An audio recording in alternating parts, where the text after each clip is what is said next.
Hi guys, my name is Rocco, and I'm new to YouTube. I thought it would be fun today to compile a list of horror movies that are based on true stories. I found 9 that are worth mentioning. In this one, I'm doing specifically like hauntings and the paranormal type stuff. In order from oldest to newest, the first on the list is The Exorcist from 1973. It was based off of a book by Peter Blatty, I think is how you would say it, and that is based on the true story that happened to a boy in Maryland in 1949 when he was 14 years old. It wasn't as exaggerated as the movie, like expelling all the nasty green stuff and the head turning 360 degrees. That's just not realistic at all. Like, that would snap the kid's neck.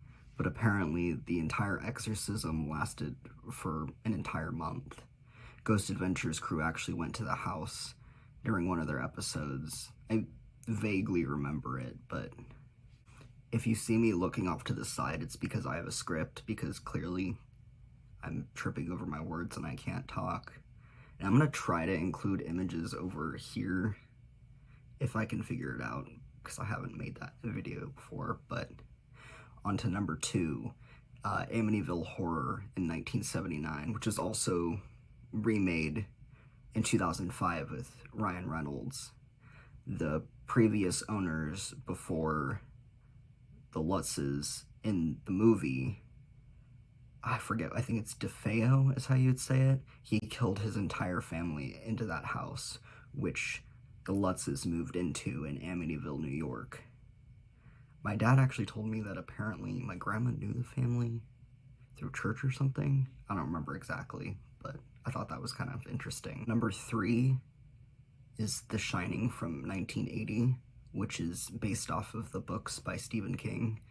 Now, the events in the movie aren't reflective of real events, but it is a real hotel, the Stanley Hotel, and it is said to be haunted.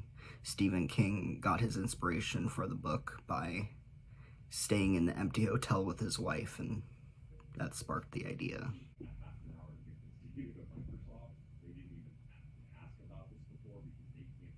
My dad just started a meeting. I guess I'll have to wait.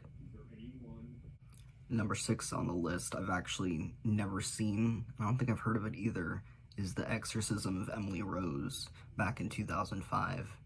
It's about a girl named Annalise Mitchell, I think I said that right. When she was a teenager, she blacked out into a trance that developed into nightmares and symptoms of possession. I'm not really sure, like, if I read that right, because like I said, I haven't seen it, so I don't really know exactly how it played out. But she claims to have been possessed by 5 demons who have, like, fought to take control, like the primary control at the front and center of her body. Number 4 on the list is The Nightmare on Elm Street from 1984. The events weren't real, but it was based on a family that went through something real. They survived the Cambodia killing fields and escaped to the US. The family's youngest son had recurring nightmares about being chased, and he screamed throughout the night, and by the time they came to help him, he was dead. He would stay awake for days at a time to avoid these kind of nightmares. Number 5 is a movie about aliens, so that kind of changes things up a little bit. It's called Fire in the Sky from 1993. I've seen a lot of alien movies, but surprisingly I haven't seen this one. But the story goes that in 1978, a man named Travis Walton claimed he was abducted and taken to an alien spaceship. He was missing for 5 days to a week, and then popped back up suddenly. Number 7 on the list is The Possession from 2012.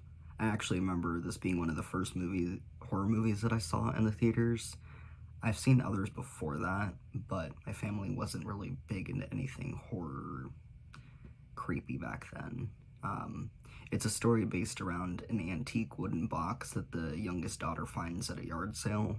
Later, the dad, played by Daddy Winchester from Supernatural, finds out it's something called a Dybbuk box, which comes from Jewish folklore.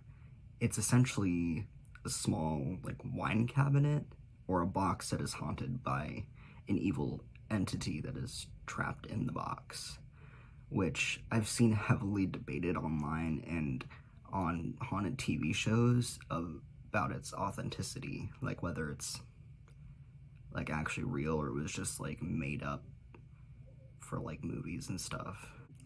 Number 8 is The Conjuring from 2013, along with the entire Conjuring collection.